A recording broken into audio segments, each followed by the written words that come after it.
Content warning, Hazy Mind is designed for an adult audience. This content isn't for everyone and will include topics such as mental health issues, blood, murder, and strong language. If you acknowledge this warning, continue. Greetings, fellow outsiders, and welcome to a game called Hazy Mind. This is a visual novel that looks like it has a beautiful art style from what I've seen on the game page. It reminds me a bit of Milk Inside of a Bag of Milk and Milk Outside of a Bag of Milk, which are both visual novels that I played on the channel before, except now we have a nice blue aesthetic, at least in terms of the vibe that I got from the page. So I'm kind of excited to dive into it, but I also want to emphasize the content warnings for this game. I think that there's going to be some very serious things discussed. So if any of those things potentially are going to bother you in any way, shape, or form, then consider not watching this video. Your mental health does and always will come first before any game. So with that being said, in this game we are playing as a girl who can't remember anything, and all we can see is her. We are going to dive into our story and uncover the truth behind what happened to us and our parents. My thoughts fragment my mind like shards of glass. I can feel each thought slicing me from within. I'm tired of battling with my own mind, with each day growing increasingly burdensome. Antidepressants and sleeping pills, my daily allies, will yet again become today's escape from this world. Internally, I'm screaming in pain, but the fear of what death might bring holds me back. Is it worth the fight, even when everything inside is pleading for surrender? Death seems like a relief, but what if it's just a different kind of pain? Thoughts spin in my mind, but my heart keeps on beating. My hallucinations morph into terrifying creatures, squirming in my mind like worms, offering no peace. Fear paralyzes me, leaving me in the darkness with only my thoughts for company. A bottle of pills in my hands, my heart pounding in a chest, a terrifyingly real reminder of the life I wish to end. I understand how strongly emotions overwhelm me. I understand how long I have thought about this, but my brain continues to look for reasons not to do it. In the end, my self-hatred still wins. The pills feel icy as snow. Their coldness seeps through my skin, swiftly sweeping away the last remnants of doubt. Closing my eyes, I swallow them one by one. My mind starts to fog from the pills that I've taken.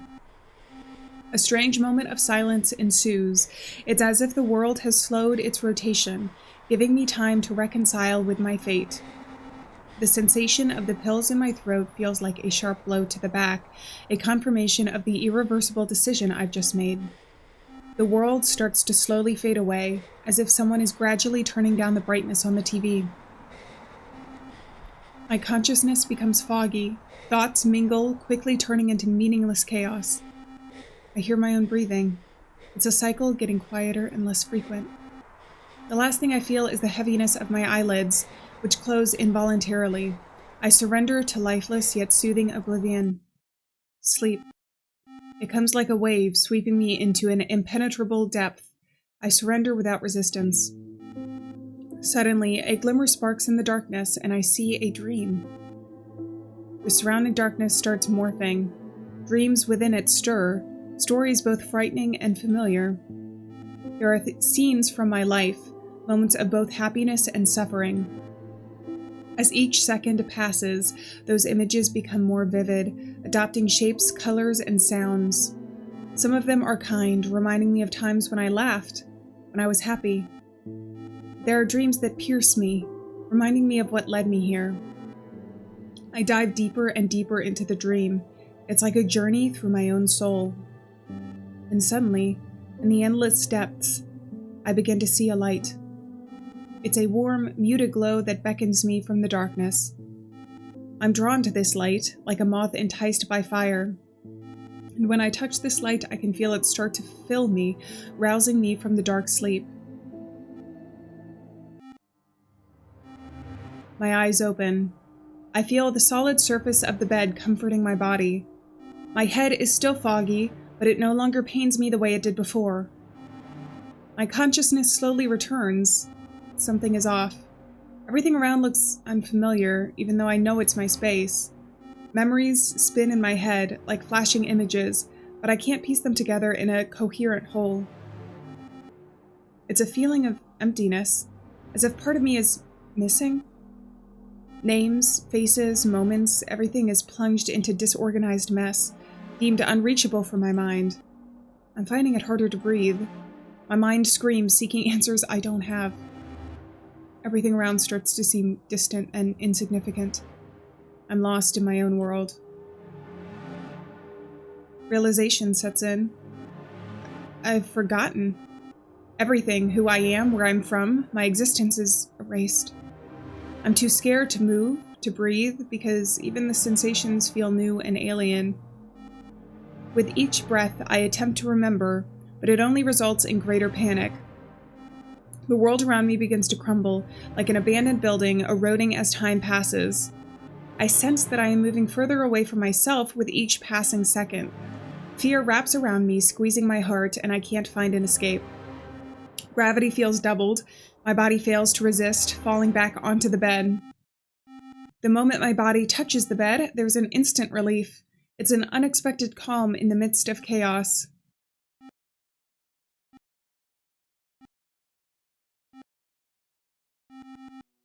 I feel the warmth of a foreign hand slowly passing through my hair.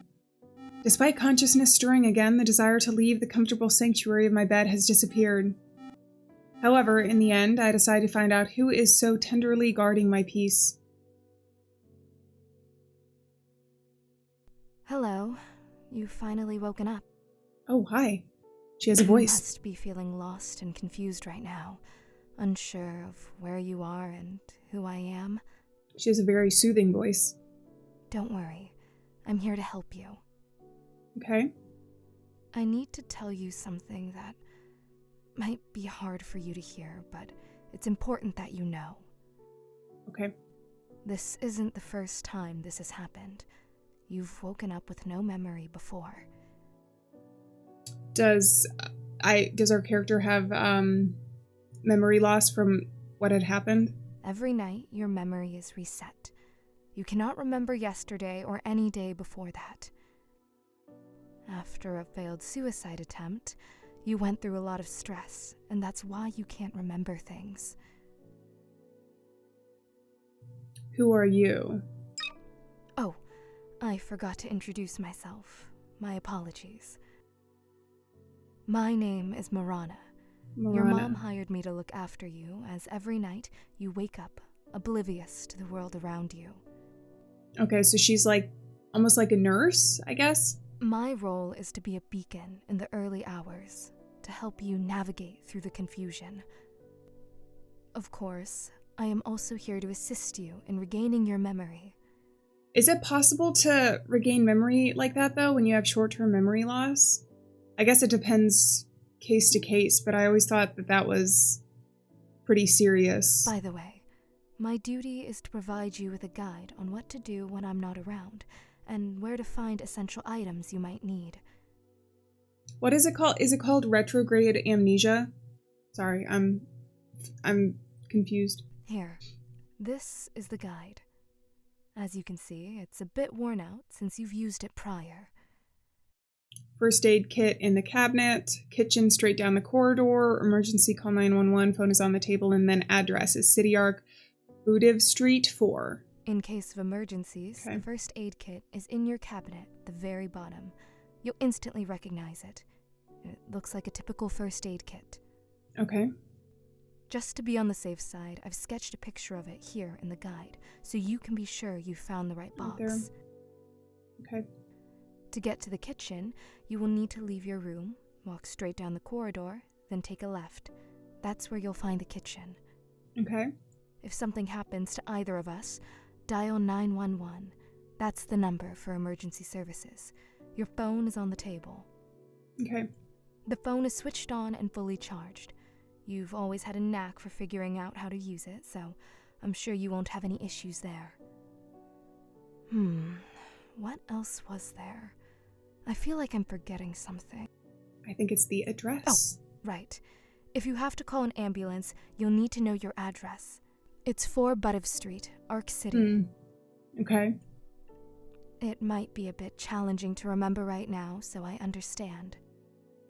However, Everything I have just told you is written down on this note. Please, keep it safe and always have it with you, okay? Okay. Okay.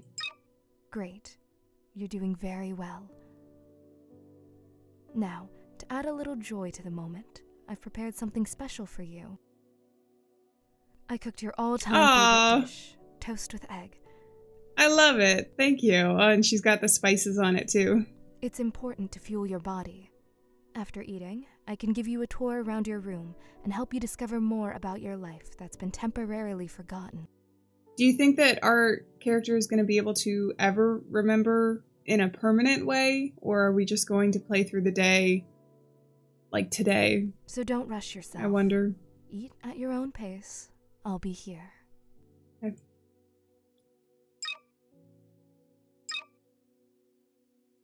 Well, since you're done with your meal, we have one more thing to do. Okay. You'll need to take these pills. They're antidepressants. They've been prescribed by a doctor to keep any panic attacks at bay. Okay. Without them, things could become difficult, and I don't want that for you. Okay. I don't want to appear as if I'm forcing you to take some strange pills, especially if you are uncomfortable. That is not my intention. While it's a condition for me to be able to show you the room, the decision is completely yours. Okay. I don't think... Just so you know, regardless of your choice, I will still guide you around the room. Well, she said it was a condition, but then she said she would guide us either way. She hasn't given us a reason to distrust her yet, so... And I understand if you choose not to take them. Will you take these pills, or not? So I'm gonna go with... I'm gonna go with okay, I think. I mean, I guess we could stay silent, but like I said, there's no reason to not believe what she's telling us right now. I had faith you would make the right choice. Thank you. You'll need to take 2 pills to ensure everything goes smoothly. I know it might sound a bit daunting, taking 2 instead of 1, but trust me on this. Okay. Nothing adverse will happen. Here, these are the pills. Oh no. Oh no. Is she having flashbacks? Take them with water and let them do their job. Okay. I've noticed a shift in your gaze. Are you feeling all right? Is that... I have a feeling, because the image that's flashing on screen, I have a feeling that this is some sort of flashback and not an indication to distrust... who is it, Marana? Please. But I don't know yet. You must tell me. If the antidepressants are affecting you adversely, it's better to stop taking them. I don't know. Oh, we only have one option. I'm all right. Okay then. The next thing we need to do is explore your room. Okay. However, I see that it will be difficult for you to get up, and you'll certainly need my assistance. Okay. Give me your hand so I can help you rise. Oh, and here we go. Now we have the full room. Hi there. I understand that you are curious and have many questions. Oh, wait, what's up with her hands? I was about to comment on her eye makeup because her eye makeup looks beautiful, but her hands are, like, not normal. Understand that you're curious and have many questions. Let's do a question and answer session before we check out your room. Okay, sounds good. Is this just like a stylistic choice? Or are they like gloves or something else? Because also even how pointy her fingers are. Choose your questions carefully, because I won't answer them a second time. Won't answer them a second Of course, time? You can save and revisit these questions, but where's the thrill in that? Where's the thrill in that? Alright, Trust we'll just your do like a instinct. That's full my playthrough. advice. Because sometimes I've found that in these games, like trying to go back and like find every single option in that way can get a bit tedious, at least for a playthrough. So I'm gonna try and do it just the way that she's mentioning it, at least to start with. So, what do you want to know? What do I want to know? Where's my mom? Or why did I decide to do this? This one might bring up more bad memories, though we don't know anything about her mother. I think I'm gonna go with the first one. Honestly, I don't know. Okay. But she's paying you. I don't see her when I visit you. It wouldn't be right for me to ask where she is, because she is my boss. Are you real? So, I cannot fully answer that. But I think she is working hard for you. Okay. Do you have any other questions? I think I do. Why did my mom hire you? Why is it night and not morning? Oh, that's an interesting one. Oh, but so is this one. I don't know what to ask. I don't know what's going to be more interesting. Why is it night and not morning? You have a disrupted sleep pattern, falling asleep during the day and waking up at night. Okay. It seems this can't be corrected. Are these dreams? Okay. Ever since you left school, you've been very neglectful of your sleep routine. Now, you face the consequences. Do you have any other questions? I'm sure that I do. Why do you look so strange? Or how can I remember everything forever? I don't know that she can even answer this one. And this one might be rude, but I also feel like it's somewhat, I don't know. I'm interested in asking this one. I'm not even sure whether to take that as a compliment. Well, it's not that you're very pretty. It's just that I don't know what's going on with the long spindly fingers. If in your understanding strange means unconventional, then I am actually quite impressed. I always want to make an intriguing impression. Not a pleasant one, but an interesting one. Because to leave a pleasant impression on people, you often have to just nod along with them. You're probably wondering about my makeup, right? Well, I like your makeup. It's pretty, but if it's just makeup, it's just a stylistic thing. I don't think it's that odd. My face and try out different looks. So far, this is my favorite. I think it's cute. I think it's pretty. It's almost like a daily clown, and I don't mean clown in like a bad way, but you know how like clowns sometimes will put the diamonds or like tears or whatever else like with their makeup, like the old-timey clowns? That's kind of what it reminds me of. Or the like I don't know. Do you know what I'm talking about? It reminds me of clown makeup a bit. These little spikes that she has coming down. It's very cool. It's like a daily look. You should enjoy life and do what you like without worrying what others think. I agree with that 100%. Want to wear weird makeup? Go for it. Want to wear odd gloves? Put them on. Okay, yes, so people might give you odd looks. They're gloves. Yes, they might judge, but so what? Exactly. People who pass you by won't remember you in 10 minutes. It's also probably true. But sometimes you make a lasting impression. And it could be a good one, too. And I won't stress about it. Those unfortunate 2 minutes of judgment can be endured. It's true what they say. People love to talk about themselves. Sorry. So I wonder if we ask questions about her, if we are going to get more information about her. I'm just curious because I don't know if she's real yet or not. Because there's some things indicating to me, like it being at nighttime, her never speaking to our mother and all that kind of stuff, that I'm like, I don't know if she's just, you know, a dream or something along those lines. Do you have any other questions? I'm sure that I do. What happened to your hands? What are those triangles under your eyes? I'm going to ask about the hands, because the triangles could just be makeup, like I said. For now, unfortunately, I can't answer that question. Oh, is she wearing the gloves as a way to cover something? It's personal. Okay. All I can say is that it was an unfortunate accident. That's all you can know. Okay. All right. That's enough questions from you. Let's move on to inspecting the room. All right, cool. Well, I'll step back now, and you can hover the cursor and click on the items that interest you. Okay. Thanks, Marana. So we can just click on anything? Let's do the bed first. This is the coziest place on the planet. Oh God, if it were up to me, I would sleep in bed all my life.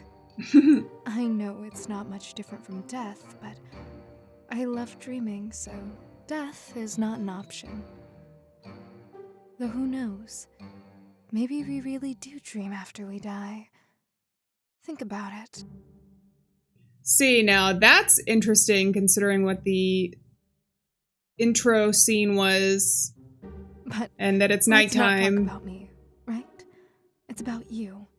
and dreams. This is the bed you sleep in. Usually, you just lie there and stare at the ceiling. Okay. As a child, it seemed you had fun glow-in-the-dark stickers that you would gaze at for a long time when you couldn't sleep. Oh, really? Okay, so that's the bed. We have a picture or a mirror. Another poster, but this one you bought when you were a bit older. Okay. You were a fan of anime, it seems? But since you were a child, you mostly watched romance. I love it. I understand you. I was the same. Only later do you realize that such things don't happen in real life. Or do they? Maybe it just hasn't happened to you yet. I feel like it's good to hold on hope. Don't lose hope. Anything Yeah, exactly. can happen in the future, right? Anything. But that's not really important. Later, you regretted buying the poster, but you can't take it down because it would ruin the wallpapers. Oh, did they like tape it up or do some of those like glue dots or something to do it?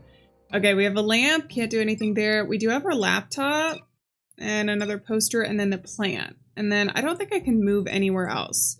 So let's just go from left to right. This is a poster of a rock band you liked as a child. Oh, cool. You know, you used to buy these posters and stick them up, but later on you thought it was a bad decision. At least this poster still hangs here, reminding you of your childhood and how you were a huge fan of this band. I don't know if kids still do that, but that used to be like a huge thing. Is like in magazines and stuff that you could get from the grocery store, they would put posters in that were like foldable. So when you brought the magazine back, you could like unfold it and it'd be like 4 sheets of paper big of a poster. Like putting posters up used to be like a huge thing. I don't know now with the internet, like if people still buy magazines and stuff as often, or kids do. But it was fun. And sometimes you could get like collectible ones. I mean, they were like magazine paper, but anyways. I think removing the poster is not a good idea. It would take off the wallpaper as well, ruining the look of your apartment. Oh, we're in an apartment? So, I thought maybe we were in like our parents' house because the mom hired her. Okay. Cool. Let's do the laptop next. I should start by saying that all information I'll share comes from your mother. Okay. This is your laptop. You enjoyed listening to audiobooks and playing games. You also use the laptop for your studies. You even made friends online to play games with. What did I study? And what kind of games did I play? This laptop is like an extension of you. You practically spent all your time on it. As soon as you left school, you initially spent a lot of time on your laptop. Apparently, you were attempting to isolate yourself from reality and its consequences. Apparently, you were attempting to isolate yourself from reality and its consequences. Soon after, you grew tired of it and stopped playing video games. I'm not sure if it was a good or bad decision, but it definitely changed your life a bit. By the way, you can look into your laptop and see what's there. Want to check? Should I check yet, or should I look at the... I guess I can. There's still the plant, but hopefully this doesn't like send us into something different. Take a seat in the chair and you can take a look. Okay, sounds good. I sat down on the chair and opened my laptop. What the heck am I looking at? Did I really set this horrific picture as my wallpaper? It looks a bit scary. There's also some files on it. They don't have names, but I should hover over them and click on the ones that interest me. Okay. It's nearly midnight. I wonder if this is from like a horror game or something that our character played, considering they played video games. Round 1. Oh god. What am I doing? Oh, I'm dying. Oh god, oh god.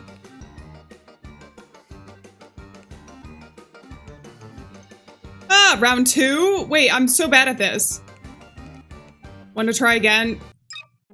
No, that might be an achievement or something, but I'm really bad at it, and I want to look at some of the other stuff. Okay, we have some chats here. Looks like some social network is there. There was no internet on the laptop, so I can't search for something. but in the social network, I have only one chat with one person named IO. I started reading our messages. IO, why are you treating me like this? I just don't want to have anything to do with you. But why? What did I do wrong? Tell me, I'll correct it. You are just too pushy towards me. Even now you're willing to embarrass yourself just to talk to me. That's low. You should value yourself more. But you're my only real friend. I'm sorry. Don't apologize. I'm the one who should be apologizing, so please forgive me. I hope you find a better friend than me. Why does everything have to be so complicated? How can I fully understand you? Why are human emotions and feelings so complex? I don't understand. I just want to be friends with you, like before. We were never friends. I just talked to you out of pity and used you? I'm a terrible person. You just dreamed of a friend to walk with, play with, and share jokes, right? That's your ideal, right? And you projected it onto me. But I don't really want to talk to you. I'm not really interested in everything you send or share. I'm not even interested in how you're doing. I ask out of politeness, although I don't even remember the last time I did. I've been silent about this for so many years, and finally I can speak out. This feeling is priceless. I'm just as insecure as you, which is why I could tell you all this right away. It's a pity I'm saving this so late, but it's better late than never. You would continue to live in a lie, and in a colorful world where I'm your best friend, where the internet friends will definitely meet, and where everyone cares about each other. What kind of magical world is that? You know what else? Your childish behavior really annoyed me. You often got upset when I ignored you. Don't you understand that sometimes people find it hard to gather their thoughts and respond? You acted like a child, as if everyone owes you something. No, they don't. You owe it to yourself. You need to be your own friend. No one else will help you grow up and stop being such a selfish child. That's why you're better off without me. This is my last message, after which I'm deleting my account. Goodbye. Sorry.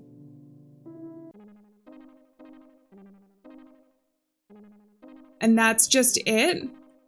We can't go back into it. Oh, I can't play the game anymore either. So we have some more documents. Whoa, what is this? In New Arcadia, a vast city, there was a unique job held by a man named Icarus Finch. He was known as an architect of memories, crafting and holding memories into real-like experiences for people seeking more than their everyday lives. Icarus' small studio, high in an old building, was filled with jars of shimmering essences, echoes of laughter, sorrow, and joy. Many visited him, each longing for memories they missed or never had. One rainy night, a ballet dancer named Alieann came to Icarus. Her life was a series of rehearsals and brief shows, her movements a display of disciplined grace. But her eyes held uncried tears. She wanted to remember something different, a deep, personal love, not the fleeting praise she was used to. Icarus, calm and thoughtful, agreed to help, but warned her. He said that sometimes our hearts want what only real life can give. Alieann, desperate, agreed. For days, Icarus worked hard. He created a memory of true love for Alieann, full of first glances, touches, and whispered words in the quiet night. He made a memory where Alieann danced not only for an audience, but for someone who loved her deeply. When the time came, Alieann experienced this memory. She found herself on a starry balcony, dancing with a blurred figure, feeling a love that filled her. She woke up joyful, thanking Icarus for letting her feel love. Icarus, a bit sad, told her this was just a shadow of real love. He knew that true love was something to be discovered and experienced, not made. Alieann left, her heart touched by this experience, but soon the memory faded. She realized that real love couldn't be made or remembered. It had to be found and nurtured. So Alieann changed her routine life. She explored New Arcadia, making real connections and finding joy in simple moments. And then, in a quiet cafe, she met someone. This time, the spark between them was real, starting a flame no crafted memory could match. Icarus stayed in his studio creating dreams. He knew some things, like love, were too wild and real even for him to make. They belonged to life, waiting for those brave enough to seek them. What a beautiful little story. It's so abrupt how these end. Was that either a short story or film that was written by our character or another story? There's a lot of themes of dreams so far. In the future, cities float in the sky and people can reach the stars. There was a robot named Alos, the last of his kind. He was a special one because he could understand and show human feelings, made to connect people and machines. Alos lived in a big, empty city that people had left to live among the stars. He walked around the tall buildings and quiet streets, remembering the humans who created him. He saw their happy and sad times in his memories. Alos often wondered if he could really feel things or if he was just copying what he saw. One day, as the sun was setting, Alos found an old teddy bear. It was old and worn out, but Alos liked it a lot. He called it Tim, and always took it with him like a friend. Years passed and Alos started to break down. He moved slowly and didn't work as well, but he kept hoping people would come back. One night, Alos stopped working near a fountain under the stars. He understood something important. Feelings connect everyone, whether they are real or not, and they are a part of everything. Holding Tim, Alos stopped working with a peaceful smile. He wasn't sure if his feelings were real, but he felt calm and connected to the humans he never met, but knew from memories. The city stayed quiet, a reminder of the past, but Alos' story stayed, showing how everyone looks for connection and tries to understand feelings. A lot of struggling for connection so far with people around our character, whether or not these were short stories written by them or just on the computer to give a dive into, I guess, the mental state. Okay, we have one more thing. I don't know what these things are too, but that's Wi-Fi. In a big city, there was a small old bookstore hidden between huge buildings. This was Julian's special place. He loved books, and he looked after the bookstore. He had lots of stories to tell, but his own story hadn't happened yet. Then, one rainy Tuesday, everything changed. A girl named Amelia came into the store. She had eyes like the storm outside and a mysterious smile. She wanted a book from the top shelf, a book Julian didn't even know existed. When he got the book for her, their hands touched for a second, and it felt like a new story was starting. As Amelia kept visiting the bookstore, she and Julian got closer. They talked quietly among the old books, laughed together, and shared secrets. Julian started to fall in love with her. But Amelia always seemed a bit sad. Julian could see it in her smile and her eyes. He didn't ask why, because he didn't want to ruin what they had. One day, as the sun was setting, Amelia looked really sad. She told Julian something hard to hear. "I'm sick," she said, "and there's no cure. I came here to get away from it all, and to be in stories where everything ends happily and love lasts forever." After that, everything changed. Time, which once made their true love grow, now felt like it was running out. Julian wanted to make every moment count. They spent all their time together making their love story stronger, even though they knew it would have to end. One cold day, when the leaves were gone, Amelia passed away. Julian was with her, holding her hand. The room was very quiet, like when you finish a really good book. After Amelia was gone, the bookstore felt different to Julian. It was full of memories of her. He kept looking after the books, but he was never the same.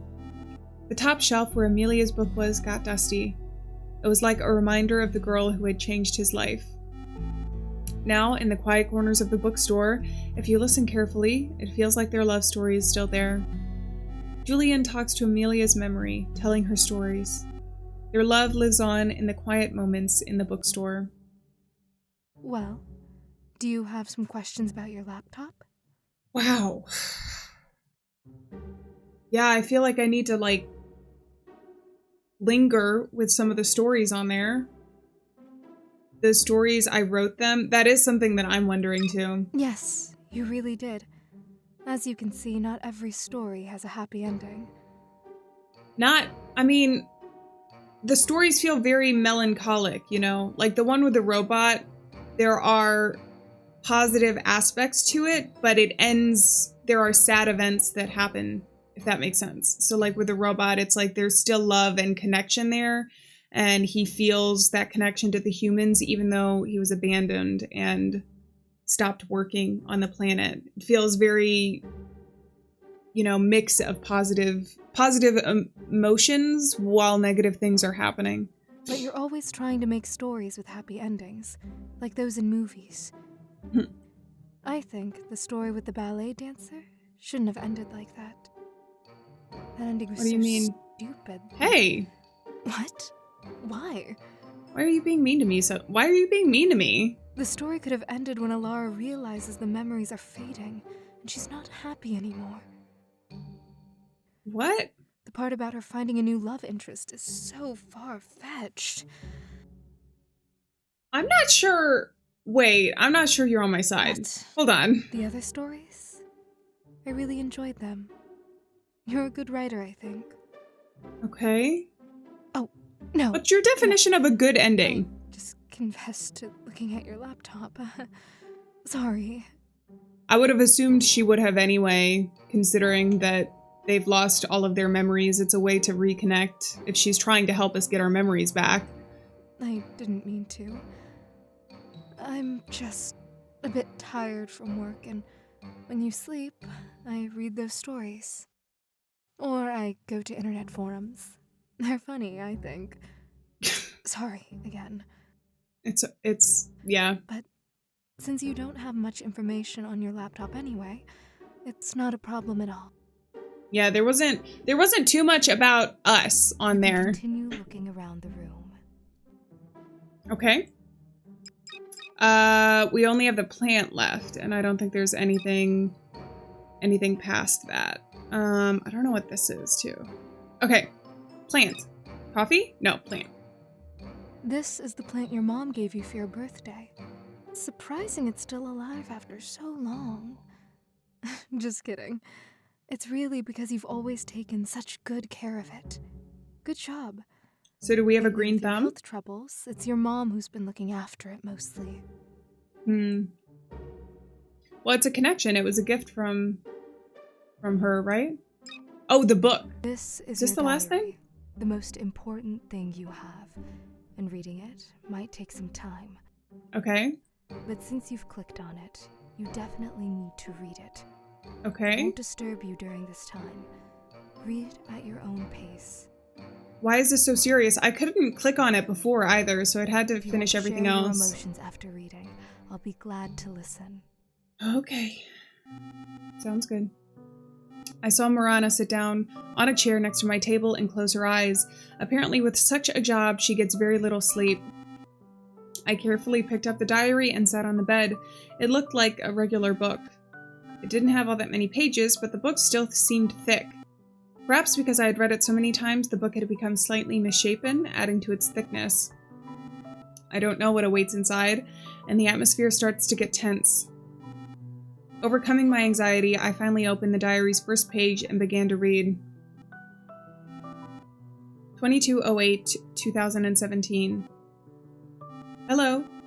I had decided to start a diary because Rhea told me it helps to understand oneself and improves relationships with others. Basically, she seemed to be promoting it to me, so I bought a notebook and will try to write down everything happening in my life.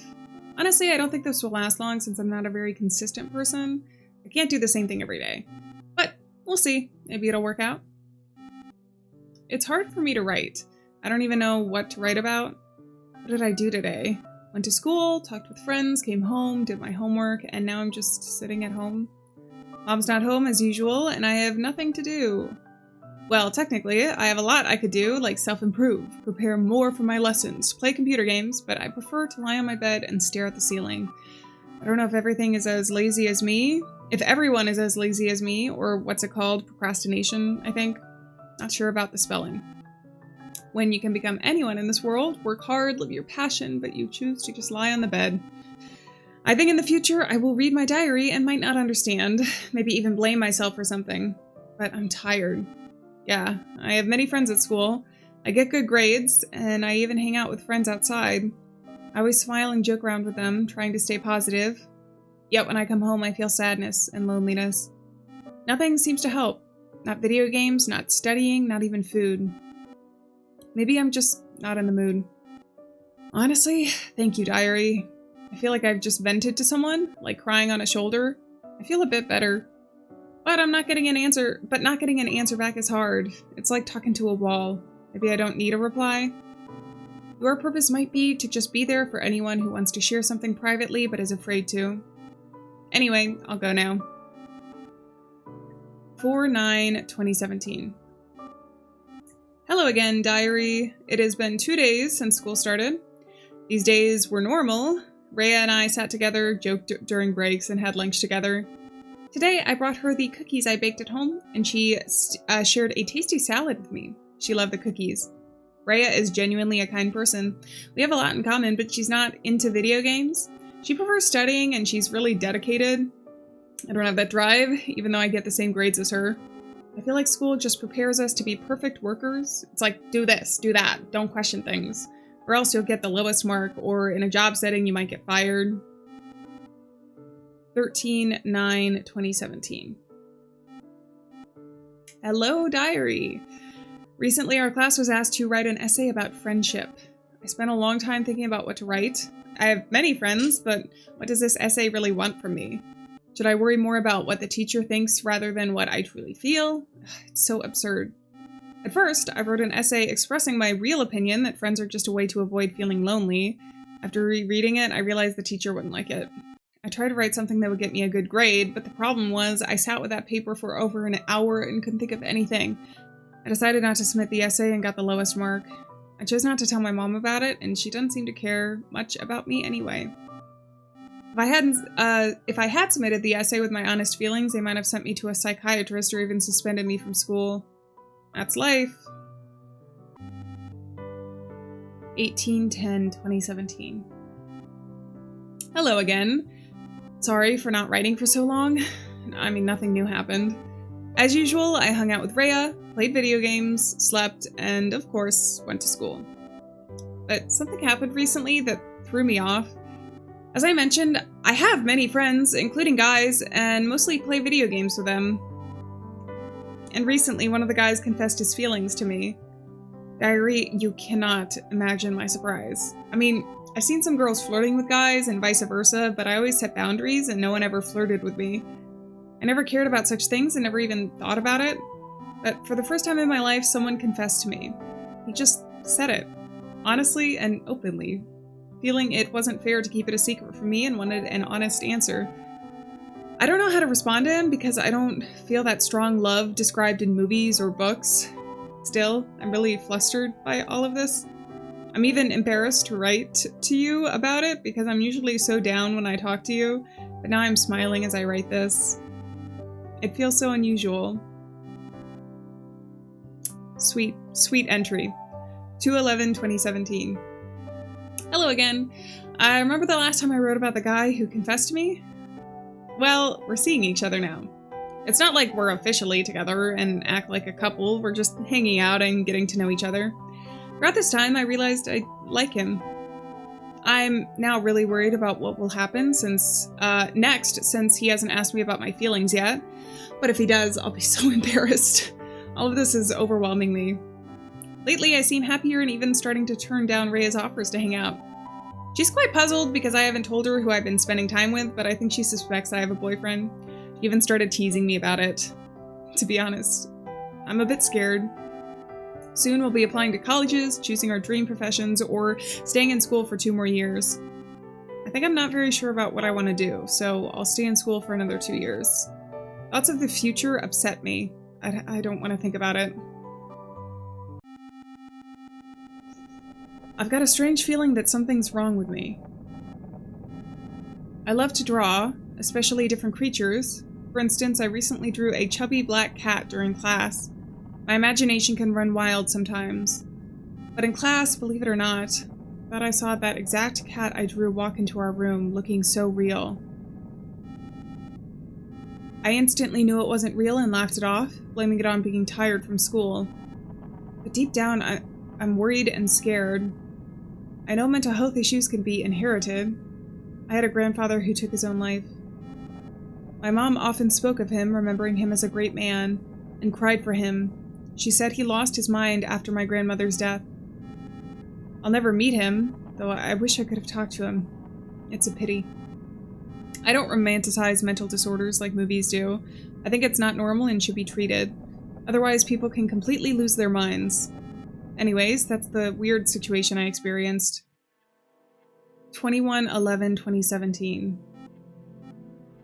Hello, diary. Life goes on as usual, but I want to vent. Maybe even cry a little. I think something terrible is happening to me, and I'm too scared to tell my mom, even though I know I should. I don't want to become like some movie psychopath or schizophrenic. I hate the idea. Only fools romanticize that, and these are scary diseases, and people do horrible things when they suffer from them. I recently read a story about a woman who did bad things to her own kids overnight because she was schizophrenic. From what I understand about this illness, you see creatures or places that aren't real, just in your mind. It's been my feeling lately. I started seeing weird creatures, especially when I'm bored. Like during classes, I see them often, and it's hard to get rid of them unless I distract myself. I know I should tell my mom, but I'm terrified of being diagnosed or accepting that I might never be able to live normally in society.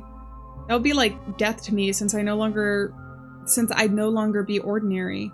I'm still thinking about it, but I'll write more if there's any more updates. 17/12/2017. I did it. I told my mom today. It was hard, and seeing her reaction was painful. The look in her eyes and her expression said it all. She might see me as a monster. Or maybe she doesn't believe me and thinks it's just a teenage prank. I don't know. It took a lot of time and effort to get it out and find the right moment. I don't know what to do next. This is the first page I've cried on. Sorry. It's just very hard for me. I want to tell others, but people might avoid me. No one wants to be around someone like me, I'm sure of it. I might go mad and hurt them or myself. Who knows what other horrible things might happen, so I'll keep quiet until the end. For now, my mom and I have scheduled an appointment with our psychiatrist she knows. I don't know my diagnosis yet. I'm just fearing the worst. Life's been tough, especially when things are finally starting to get better. I've been in a relationship with a boy. My relationships with my friends are better than ever, and my school grades are good. Okay, diary. I'll write when I have the strength. Goodbye. 26/12/2017. Schizophrenia. It's hereditary. I got it from my grandfather. I've been removed from school, but my mom arranged for me to be treated at home because the quality of mental institutions is terrible. I didn't say goodbye to Rhea. It was too hard. I'll probably tell her I was transferred to another school and moved away. I haven't talked to my boyfriend since my last diary entry. In fact, I've been ignoring him. I know I'm being horrible to them, but maybe it's better that they never knew me. It hurts me to do this. I cry every night. Sometimes we need to be cruel so people can get disappointed, move on, and forget about us. I'm hurting them and myself. But their pain will pass. They'll move on, find someone else, and I want to believe they'll be okay. Things will never be okay for me again. Not because of my mood, but because of the illness. No one knows how to cure it, and no pills will help. The hallucinations will become more and more real, scarier and scarier, and there will be more of them. I don't want to think about it. It's too terrifying. Since I left school, I'll have to study at home and focus on self-education. Starting the new year, my life will change entirely. 30/12/2017. New Year's is coming soon, but unsurprisingly, I'm not in the mood. I think I made the right decision by distancing myself from everyone. Take my boyfriend, for instance. Our relationship would never have worked out. It's not because I'm bad or I can't act normally, I'm not crazy, but relationships have goals, like starting a family. I look ahead and I don't want my children to experience what I'm going through now. It's better for both Rhea and him to move on in life. I I'm getting incredibly bored these days since I'm not attending school, so I entertain myself by imagining various creatures. Of course, I could play video games all day, but I'm tired of that. When you're free to do anything, it's hard to enjoy things that you once found pleasant after some time. 1901-2018. The new year has already passed. Mom and I celebrated it together. Dad didn't even call, let alone visit. Honestly speaking, I'm not even mad at Dad, but Mom is very angry with him and doesn't want to see him. He found a new family and left us. It's not that he found a family, he just found some young girl, a student. I understand that my mom is very disgusted by this, and that he left us for his own pleasure, but I think she needs to move on in life. By that, I mean find a new man who will love her and move on. The only problem is my presence. I completely ruin that possibility. Yet my mom loves me very much despite this and works hard for my sake. But what's the point of all this when I don't have a future? That's why I think it would have been better if I didn't exist. 24/01/2018. I don't want to write this hello diary anymore because I see no point. Honestly, I see no point in writing here either. I feel so bad that the only thing I can do is draw to distract myself from everything. The hallucinations are getting scarier, but I'm used to them. Sometimes I hear voices, but they're more like noise. My psychiatrist prescribed me antidepressants and antipsychotics, but she noted that they might have side effects. On top of that, I can't sleep at night, so I've also been prescribed some sleeping pills. But one sleeping pill usually doesn't help, so I take two. And now it seems to consume these damned pills instead of food, which aren't helping. I mean, they cost a lot of money, and my mom stays late at work more often. She changed shifts, and I barely see her now. I feel terrible because I fear that these voices will become more than just noise, and I'll start listening to them. I don't want that. I don't want anything. 29/01/2018. Well, hello, diary. Yes, I wrote earlier that I wouldn't write like this, but who cares? I drew some works and will paste them into you now. I hope you like it. Oh, cool. It says stay positive down at the bottom. Hey! It's Marana.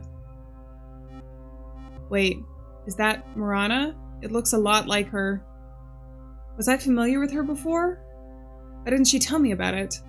Or even then, was she with me because my mom couldn't be? But why didn't I write about this event in the diary? I looked in her direction. She was still asleep, right where she was. I need to ask her about it after I finish reading everything.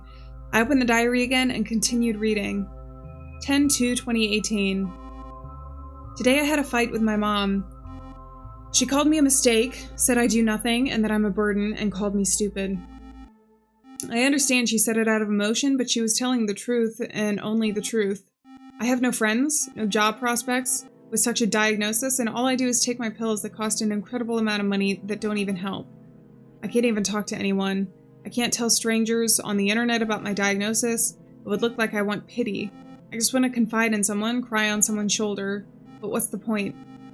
If I cry, will everything suddenly become good? No. Nothing can help me now, and I need to accept that. At least Rhea was right to suggest I keep a diary. Thank you, Rhea. Without the diary, I would have, done something bad a long time ago. 23/03/2018. Hello and goodbye at the same time, diary. I decided today to do something bad. I see no point in living and trying. I don't want any of this. Fear gripped me and I felt goosebumps. On this exact date, I decided to do something. I fully understand my actions. Even now, it's hard to imagine what I've been through. These hallucinations probably push me to the decision. No matter how hard I try, there's no helping me. Not in any way. Okay, that should not be the main focus right now. What's important to me now is to find out who she really is and how her drawing could have been in my diary. I closed the diary and approached Marana. Wake up. She ignores me and doesn't wake up. I felt goosebumps again. I couldn't breathe. I'm really scared to touch her. I don't know. I'm very afraid. I can't see her face while she's sleeping. That was covered by her hair. But I had no other choice. I gathered courage and touched her. She quickly grabbed my hand with her terrifying black hands. I still couldn't see her face. I try hard to break free from her grasp, but these attempts are unsuccessful. Visions start in my eyes, and I begin to see weird monsters laughing at me. Their voices echo loudly in my head, and I can't say anything. Marana starts squeezing my hand tighter. Oh my god, how can someone be so stupid? I don't think Marana is real. I can't anymore. Where is your intelligence? How can someone be like that? Haven't you tried thinking? I'm sorry. I am not real, and even a fool would understand that, right? Even someone who hit their head 100 times could figure that out. But the nonsense in the diary that you made up, do you really believe all that? I understand What? It's a very sad story, but even this sad story is made up by you.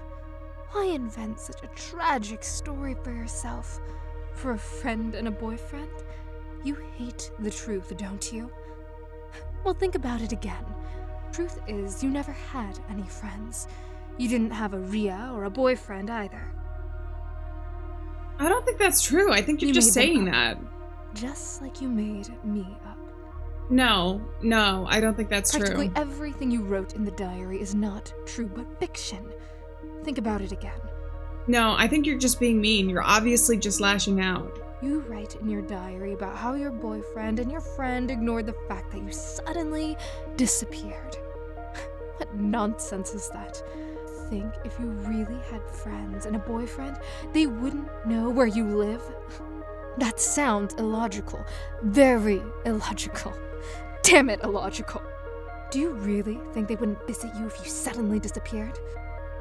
Well, the other thing is, she doesn't remember, and the diary isn't like an every single day play-by-play. Something like, I still think they're real. My best friend disappeared without telling me anything, and I'll just do absolutely nothing. She also said that she pushed them away. So some of those messages where the people were being like really mean in the chat messages could have actually been our character. Yes, I love her, but she disappeared and I'll just accept it. That sounds stupid.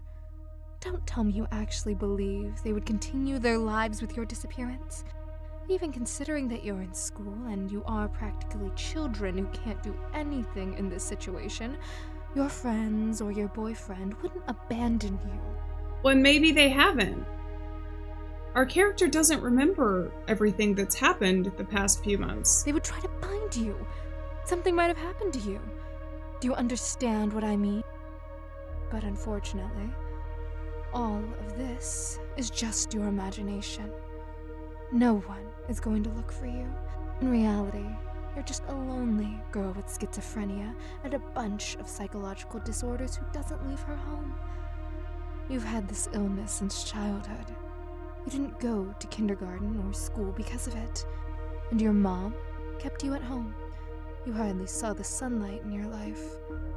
Not that it's her fault. She was scared to let you out among people because you always acted strangely and other children always laughed at you and bullied you. I don't think that this is... I mean, she might have had some, like, problems socially growing up or something, but this is where it's like, I feel like she is just being mean. And if she's, like, a hallucination, I don't know if this is rooted in, like, deep insecurities from the character.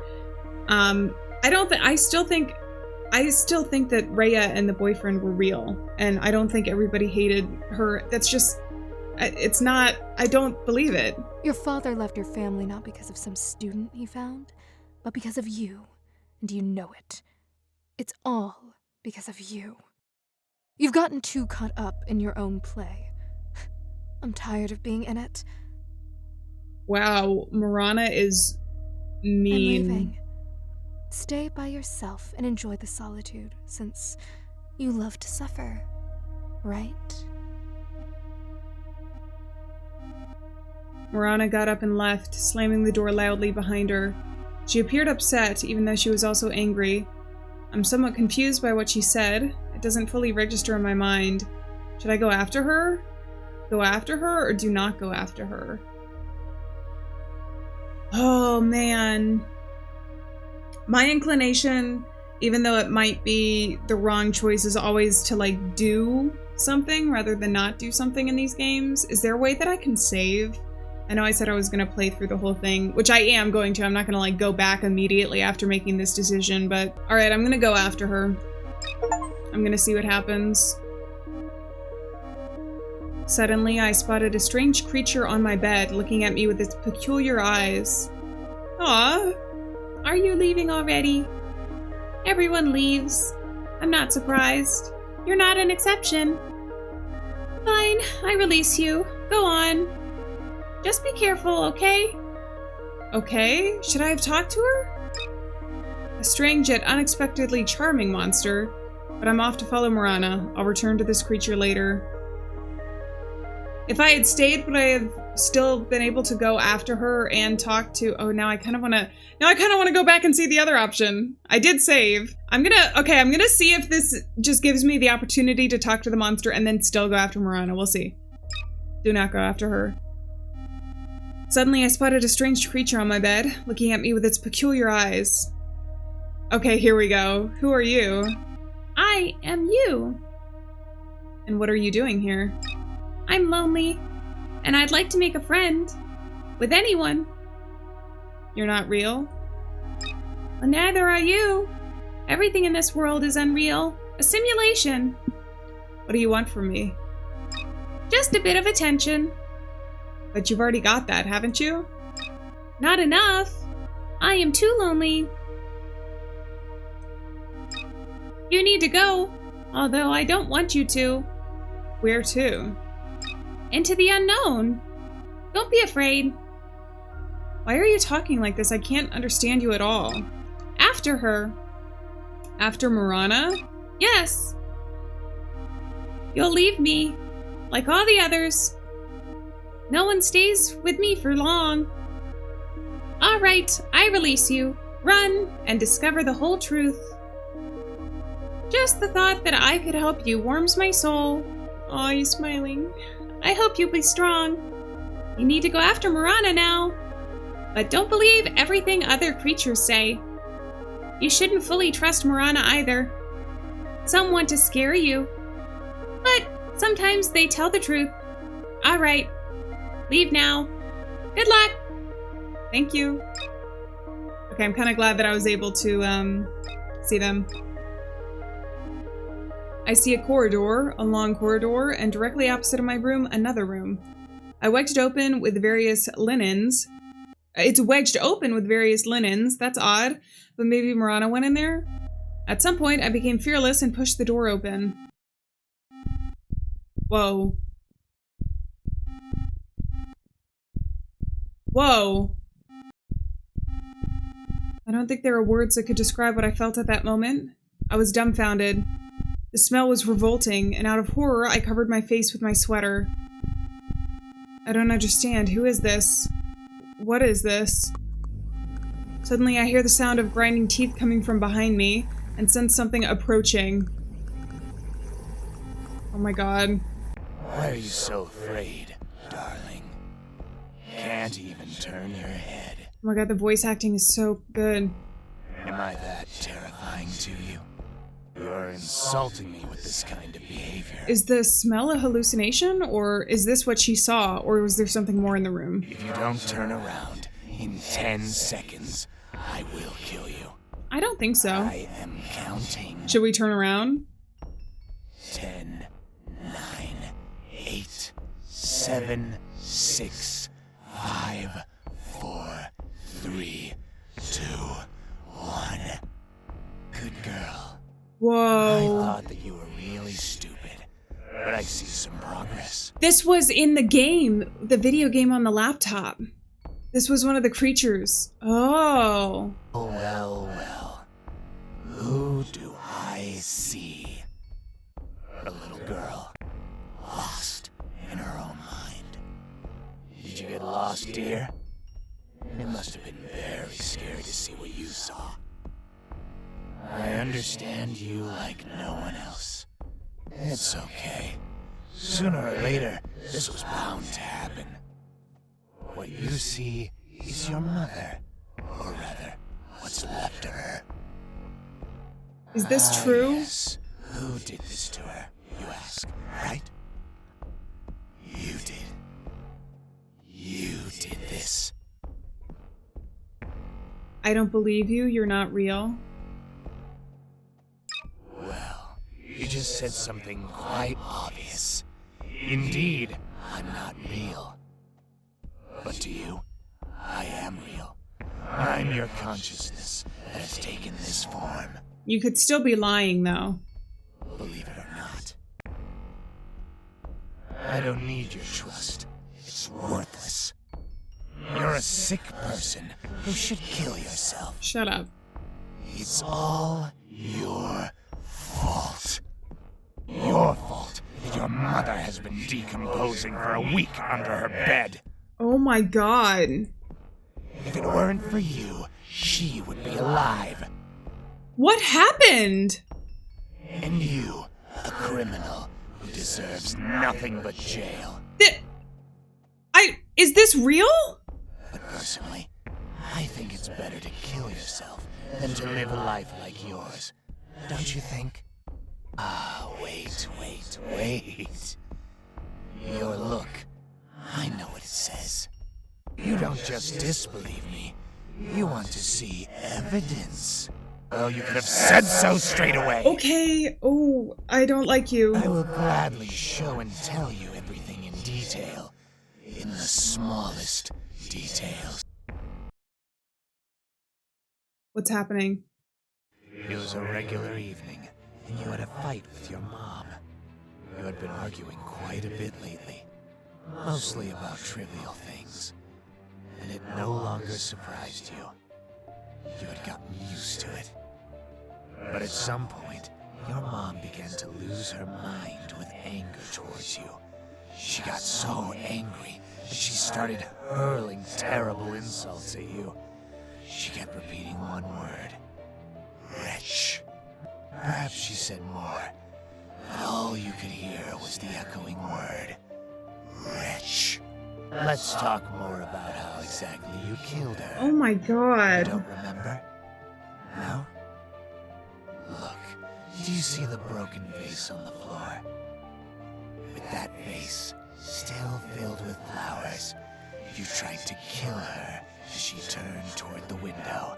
Honestly, you hesitated at first, but after grabbing the huge vase and hearing her insult you, you seemed to get a taste for it. Oh my god. I was telling you to do it at that moment.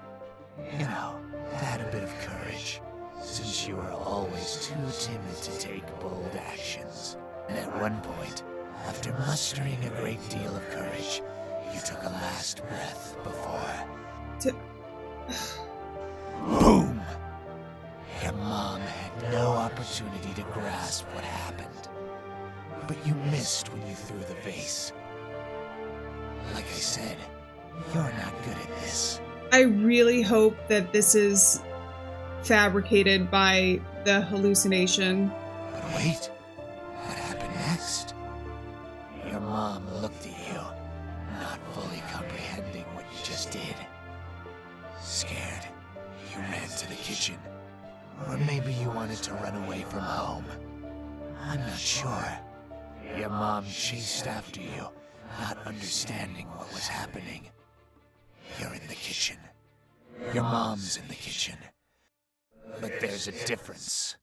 You're standing next to a branded, huge, sharpened knife, which you take in your hand.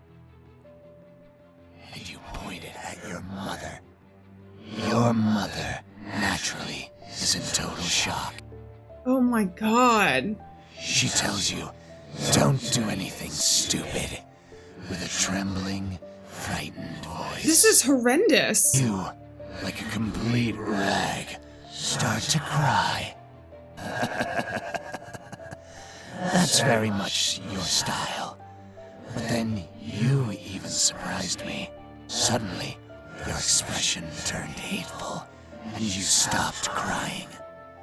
Before that, your mom tried to say something, to apologize, but you didn't hear those words. everything was like in a fog. And what do you think happened next? I think you know. Oh my God. Suspect what happened next. You plunge that huge knife into your mother's heart with momentum. Blood under pressure from the heart can enter the bronchi. I don't want to hear this. I don't want to hear this. No. No. This can occur if the injury creates a passage between the heart cavity and the large vessels of the bronchi. Oh my God, I didn't realize that it was gonna have scenes like this. I'm mentioning this because after a few seconds of shock, Oh, your mother no, began to no, cough up no, blood, no, and you just no. watched it all happen. Oh my God. Motionless. Moreover, as she pleaded with you to help, to come to your senses, you made it even worse. You began to finish her off with the knife. Oh my God. Oh my God, no. And you laughed. You laughed very hard. With difficulty, you dragged her body to her room. Later, you washed the blood off the floor as if nothing had happened. You propped a rag against the door to stop the smell of the corpse from spreading, closed it, and never entered again. That was the linens that she saw. Oh my God. You're probably in shock, aren't you? I don't know.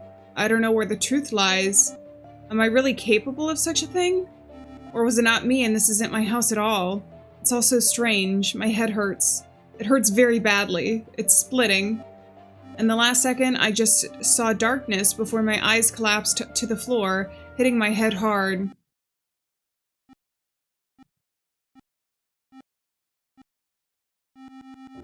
I didn't wake up with the comfort of someone stroking my hair.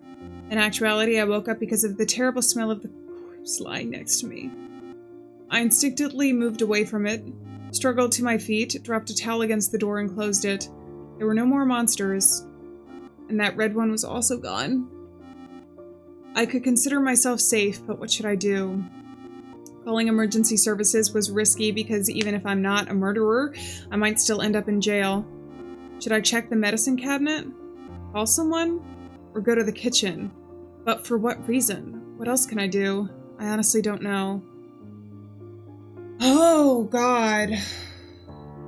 Hold on, let me save. I guess the first thing I might try and do is find the first aid kit, because I'm wondering if it's going to be like the little creature on the bed where we can do one of these things first and then still get the opportunity to maybe go to the kitchen, especially since it's the last option here. So I'm going to go for this. Rana said the first aid kit was in the cabinet at the very bottom. Opening the cabinet, I found a small kit. She hadn't lied after all. There were many pills I didn't recognize, but I took some and put them in my pockets. The pills in my pockets didn't make me feel any better, especially since I didn't know which ones could help. I feel hopeless. I want to cry. Okay, that was the bad decision. I want all of this to end. I want everything to be okay. That was a bad decision. I thought it was like bandages. I didn't realize it was this. Okay. I don't know what the truth is or whose body is lying in my mother's bedroom, but the fact is there's a body and I will be imprisoned. I don't want any of this. I want to hide under a blanket and sleep forever. After crying a lot, my eyes become much heavier and I wanted to sleep badly. I know I couldn't forget everything. I know I could forget everything if I slept. In my case, it was my best option. I lay down on my bed comfortably covered with a blanket and fell asleep instantly. It's blue. Hey. Hey, are you there? That's Marana. Wake up. Is this like a cycle? Is it just gonna start me on the day again? Do you really think that sleep will solve all your problems? Oh, hi. Sleep only helps to escape reality for a while, unfortunately. You're probably thinking that it would be better to not wake up at all. You might be surprised, but I think so too. Because I suffer from the fact that you're alive. I wish I could be free. Forget it. You can't help me anyway. I know you can't help yourself either. I thought there were no situations in life without a way out. But your situation? No. There is a way out. No. Honestly, but it's kind of a dead end. No. It's chosen when people think there's no other way. I feel sad for you. And sad to see you suffer. I'm speaking honestly, putting aside the image you've created of me. You just wanted to be healthy. Have a friend, a boyfriend, go to school. You were sitting here telling me none of it was real, like 10 minutes ago. So many kids have these things, but don't appreciate them because they consider it normal. You, a lonely child, were very unlucky in life. You're actually smart and pretty. But your illness, unfortunately, you'll keep losing your mind more and more. And soon, you won't be able to distinguish imagination from reality. I feel like I should help you, even though you want to see me as a monster. It may seem untrue, but in the deepest corner of your soul, you wanted to be scared at that time. You wanted adrenaline? I don't know. In any case, monsters won't bother you anymore. And I'm sorry for yelling at you earlier. I don't know what came over me. What are Marana's motives? Also, the little creature on the bed said not to trust her all the time. I didn't mean to. I just wanted to help. We're alone now. I know what you've been through, and you must have many questions. Like whose corpse is lying in the room. I'll tell you right away, I don't know. I'm just your imagination, and I can't distinguish reality from your imagination. You must be feeling terrible right now. Yeah. Let's go outside instead. Fresh air will help clear your mind. Are we actually allowed to go outside? It's night now, and the sky is likely to be especially beautiful. You've hardly ever gone outside before because of your illness. How do you like the idea? Let's go. It's our only option. Let's take a walk. Okay. We quickly got ready and went outside. My house looked very ordinary, surrounded by other houses that seemed abandoned. The streets were empty. Rana and I walked a bit away from the house and saw a huge field of dewy grass where we decided to lie down. What a beautiful sky. That is a pretty sky. It's a very beautiful sky. It feels like the stars are trying to talk to us. They twinkle so fast, as if they're sending a signal. Or is it aliens? Just kidding, just kidding. And the night air smells so wonderful, combined with this slight chill. Don't you agree with me? I think what I'm seeing right now looks very beautiful. Yes, the night is truly beautiful. I don't know why our character would... I mean, I know why after the revelations of the past, 20 minutes, but I'm gonna go with the first one. And that is what I'm talking about.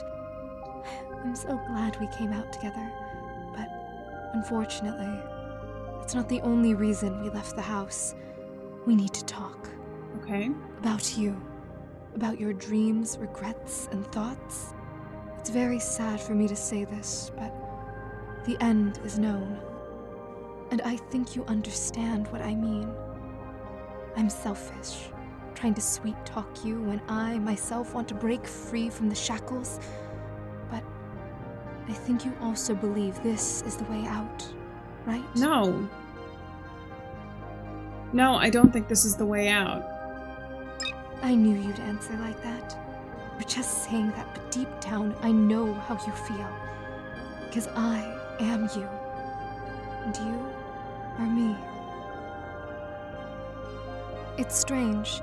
No. I wanted to talk to you, but I don't know how to start the conversation.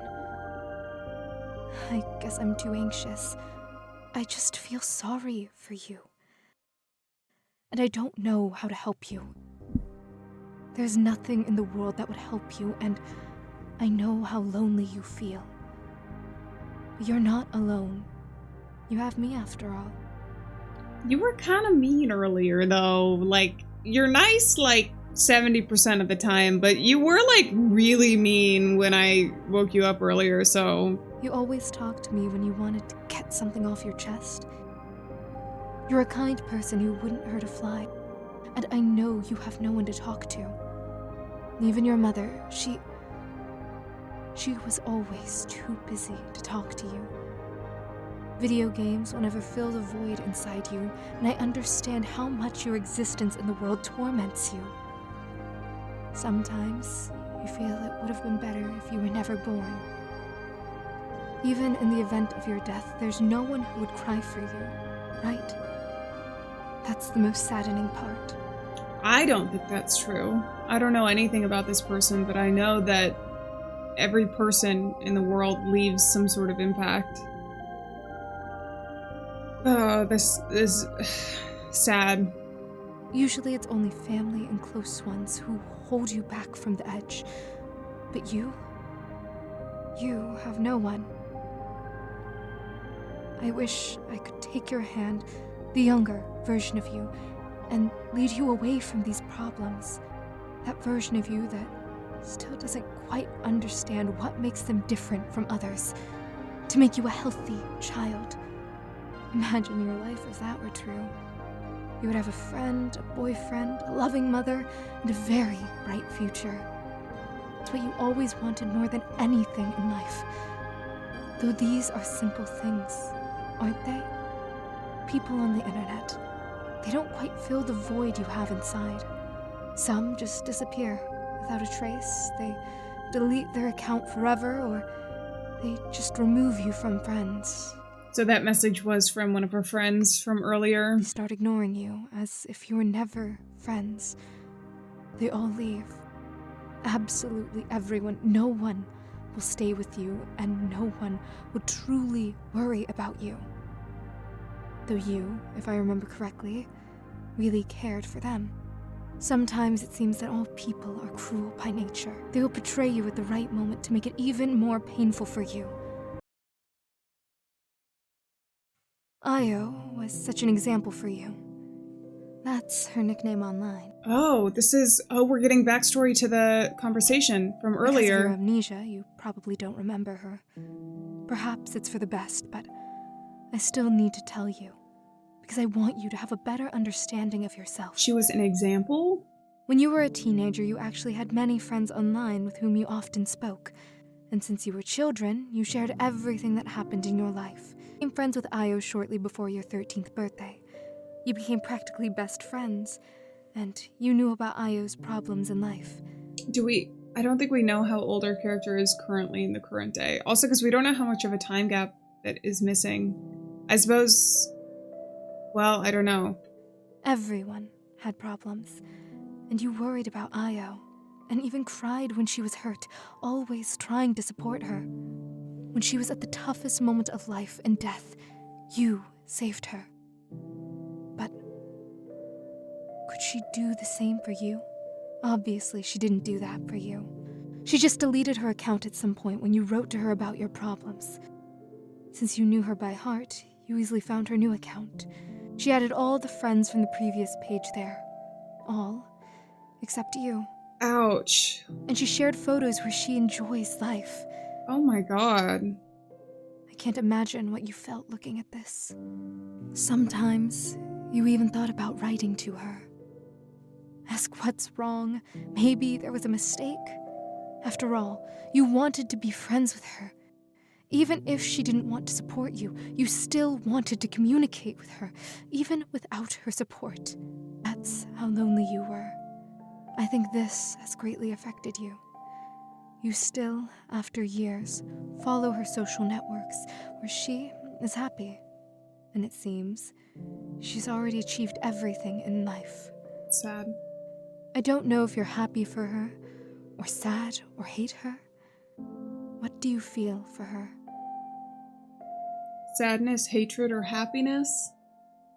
I feel like hatred is a strong word, although that is a blow, like a painful thing to go through, what they described, like losing a friend that way. This is one of the things where it's like you could have happiness looking back on the good times from the memories and seeing that she's okay, but then there's also the sadness of no longer being friends with the person, and also the hurt that probably they caused each other, but from what was described, mostly Io caused. I guess I'll go with sadness. Should I save here? Alright, sadness. I thought about it too. It's just sad that it happened this way. But know I'm always here to listen to you. Even if I'm fictional and a figment of your imagination, I really want to take care of you. But I couldn't stop thinking about something. To ask again, or maybe not? Oh. I'm gonna ask. Oh, she didn't say it. I saw a corpse there. Is that real or fiction? I don't know. You're asking an imaginary friend what's real and what's fiction. Are you really okay? Besides, I already told you, I don't know. Is she gonna start getting mad at us again? I'm just not sure. Well, then you're not sure. Forget about it for now. If there really is a person there, you can't save them anyway. Enjoy the last few minutes of freedom before you get put in jail. Okay. It was cool outside, but the cold was pleasantly chilling on the skin. I can't say I was uncomfortable. I wanted to fall asleep right on Marana's shoulder at that moment and never wake up. I feel very cozy with her. Suddenly I remembered a movie where a girl changed other people's lives for the better. Even though she was an introvert, she was happy for other people. I would like to be that kind of girl. To be positive and help others despite everything not being great for me. Because in the end, other people also helped her. Or I would like to be a movie director and create movies that help people, or write books. I love writing stories. You know, I could be a movie screenwriter in an alternate life. Sounds very interesting. Don't make me laugh. Many want it, but only a few achieve it. But imagine how cool it is to come up with a story that deeply affects someone, where it changes their life. It will be the greatest achievement of my life, to change someone's life for the better. For the better? That's a subjective concept. Good and evil are subjective. Well, I have standard concepts of good and evil. Even so, everyone has different standards. What seems for the better to you might seem for the worse to many. You understand what I mean? Yeah, but that's not a reason to not create something that means something positive to you and that you believe leaves a lasting positive impact on others. Just because someone might misunderstand it or something. I don't know. This is all getting so complicated, what we're talking about. But then how do I understand it? What's good in all senses? Not at all. Every person is different. What can you do? Someone engages in charity, and for them, it's good. While someone else kills people and considers it charity, as it frees people from a terrible life. And who do you want to be? Me? Well, you came up with quite the question. How can I handle it? I'm not so thoroughly thought out as a personality. Whatever you come up with, that's what I will be. I don't know. I think you could be a doctor. You're very calm and intelligent. Are you kidding? Can you imagine me in that doctor's attire? That's too funny. Yeah, I imagined it. You really would be very amusing. What kind of doctor would I be if I don't have normal fingers? Oh, by the way, what's with them? If I'm not mistaken, you told me earlier that you'd explain it. I might be wrong, but... Yes, I remember. These are gloves. Well, hands are burnt. That's why I wear gloves. I don't want you to see that. What from, though? My hands look terrible. Is it something related to the character? What happened? How did it happen? A fire, obviously. Okay.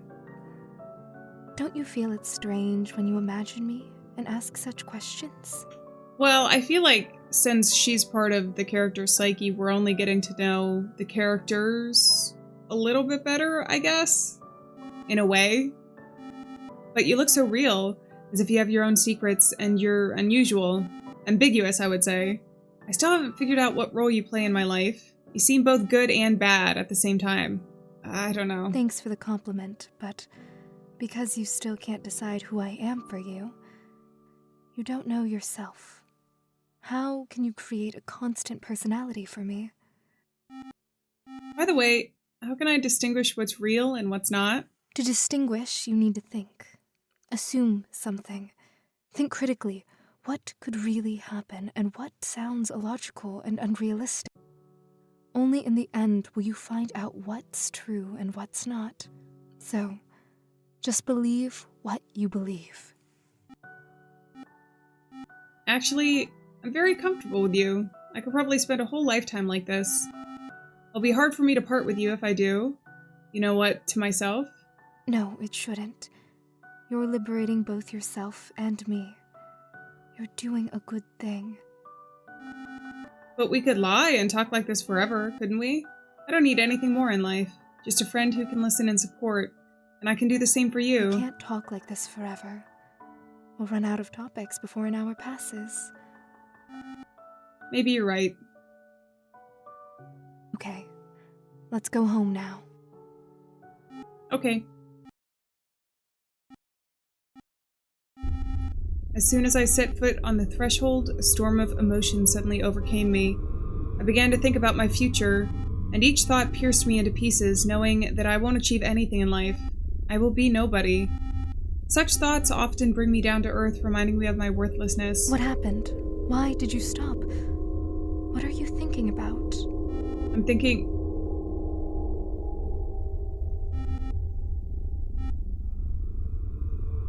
Why? Because I don't want to exist in the world. I don't want to grow up, don't want to feel pain, disappointment. I'm a coward. A sensible decision. Thank you. For what? For freeing me. For no longer having to be obligated to you. But I'm doing it more for myself. I'm sad to say goodbye to you. Thank you for supporting me in the last minutes of my life. You're welcome. You imagined me to behave this way, didn't you? Apparently, you desperately wanted support and learned to control your hallucinations. Are you scared? A little. But it's not my first time, right? I should be confident about it. But now I'm thinking about what my life could have been. Maybe I can change for the better. To live life, enjoying every moment. To do what I like, and these thoughts disturb me. What if I'm making the wrong decision? What if everything could turn out differently? What if tomorrow everything gets better and I don't live to see it? No. How can everything be good for you? You will never cure your schizophrenia no matter how much you want it. Even if theoretically possible, you would still have mental disorders that would still serve as a catalyst for suicide. Or am I saying something wrong? You're wrong. There are plenty of people that live full, fulfilling lives with mental disorders. No. There won't be any magical moment, no person who will save me. There's nothing that will change me. But I still hope for it, do you understand? All this time I've been living my days in hopes. Hopes that things will eventually get better, but it only got worse, and it's just hard for me to make such a decision. I don't know what awaits me if I do it. I'm afraid of the unknown. I'm now also worried about possibly doing something else. And someone who might still be alive. But if I have someone who I just can't remember, I'm unsure. Should I do it? Don't do it. Suddenly, Marana took the pills from my pocket and started shoving them. Marana! Covering my mouth so I could spit anything out, leaving me no option. I tried to resist, but nothing happened. My eyelids were closing as I was losing consciousness. I held on with all my strength, but at one moment It's hard for me to say goodbye to you. I think we could always be together. Have fun, cook different dishes together, and admire the sky. I will miss you. You murdered her. Oh, the little creature. Me too. You're really sweet. I like you, although I wish you could stay with me forever. I still value your decisions. You have always been strong.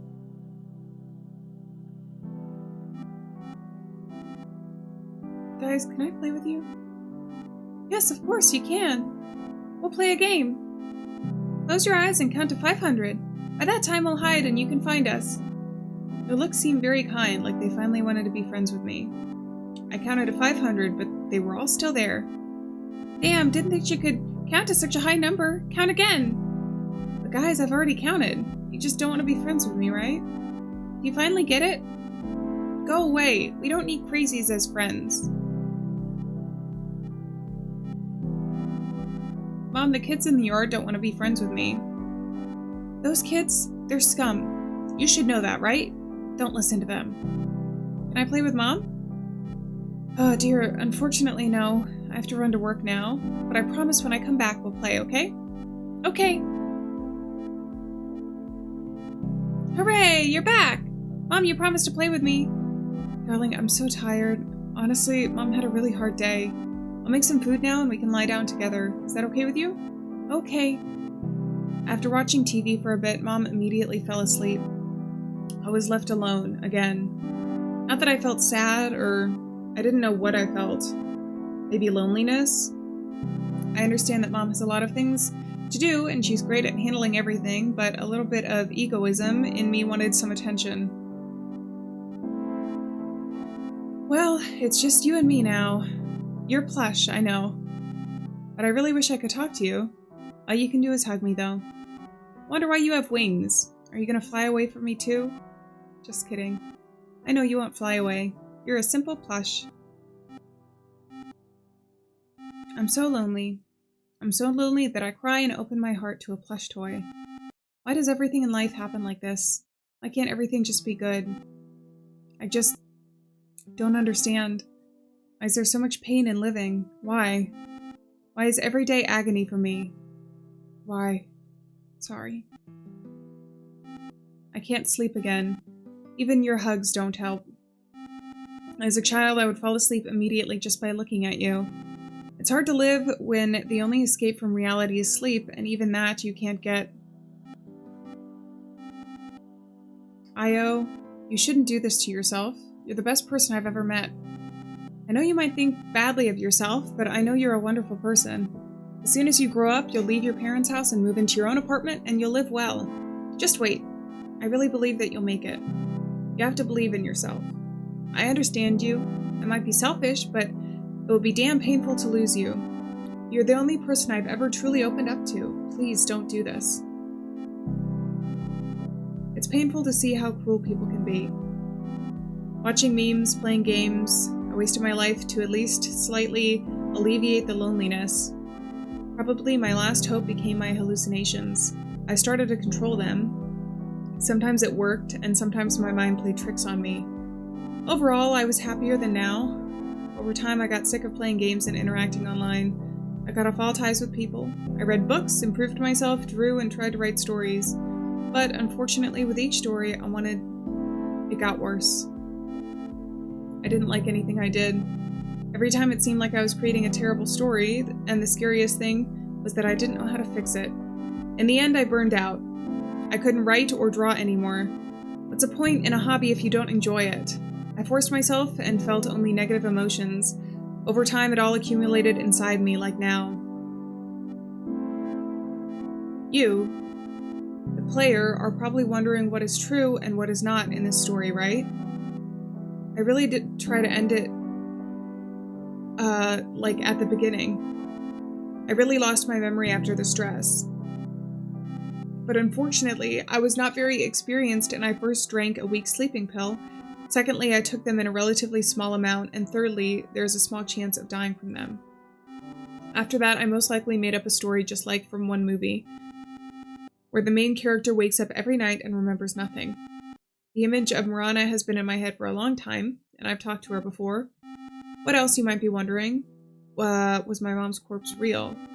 I don't know. Maybe that will be explained in other endings. People with schizophrenia can imagine smells. I mean, I really felt the smell of a corpse. If I slept, it was something like fainting or just a very short sleep. Fainting lasts very briefly, by the way. So this whole story happened within a day. Most of all, I slept when I tried to end it. That is, in the morning, and I woke up at night. I think that's all. The story may seem very strong in terms of depression and discussions of other things, but I want to address people who have reached this point in the game and have problems in life. Please hold on. I understand it's hard, but you have to hold on. I just want to say, don't do bad things to yourself. Love yourself. It's hard, I know, but please try to do it. I hope for that at least, and I believe that you will make it. Just don't give up, please.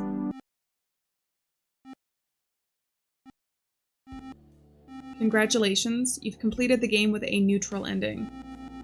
I sincerely hope you enjoyed it and that you will be really kind to other people.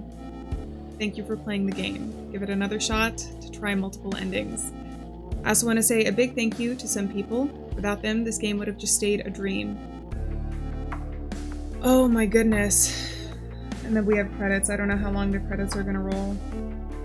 Wow, incredibly heavy game in terms of the theming. Thank you again.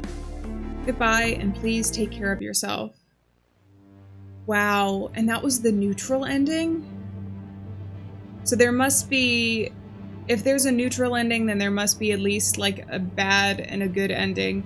I think I'm gonna leave this video here because it's been a fairly long playthrough. I sometimes hesitate to play games with such heavy and serious topics because I think a lot of them, the topics have to be handled with care. So although I and probably many of you watching can empathize, might not be able to fully understand what the experience is like. So as always with games like this, I just ask everyone to be respectful in the comments. And I'd also like to just say that no matter what you're going through, it will be worth it in the end to keep going. I believe that, even if it's hard to believe yourself right now. So I really hope you guys take care of yourselves. Thank you so much for being here. Remember, we're not alone out there, and I'll see you guys in another video. Bye-bye.